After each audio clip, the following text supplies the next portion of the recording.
جو بہت مشکل ہو یعنی عربی زبان کے اعتبار سے وہ جلدی یاد ہو جاتی، اور جو بات بہت آسان ہو وہ جلدی یاد نہیں ہوتی.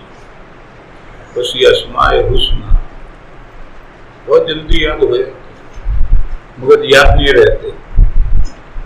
جیسے قرآن کریم بہت جلدی یاد ہو جاتا ہے مگر یاد نہیں رہتا. ایسی چیزوں میں ضروری ہے دو عمل ضروری ہے، ایک رٹو، دوسرے بار بار پڑھو. قرآن کو رٹو، یاد کرو، پھر بار بار پڑھو، یاد ہو جائے. بس یہ نام جو ہیں آگے نہیں پڑھا رہا، یہ نام ہے، ان کو رٹو.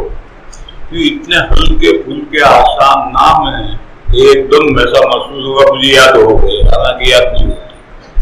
اس لیے رٹو، اور رٹنے کے بعد میں پھر چلتے پھرتے اٹھتے بیٹھتے بار بار انہیں پڑھو.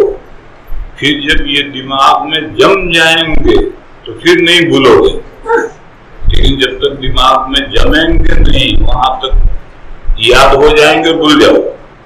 اس لیے ان کو بار بار چلتے پھرتے اٹھتے بیٹھتے پڑھنا چاہیے. اس لیے میں نے آگے نہیں پڑھا ہے کہ اتنے ہی نام رٹو ہوگی.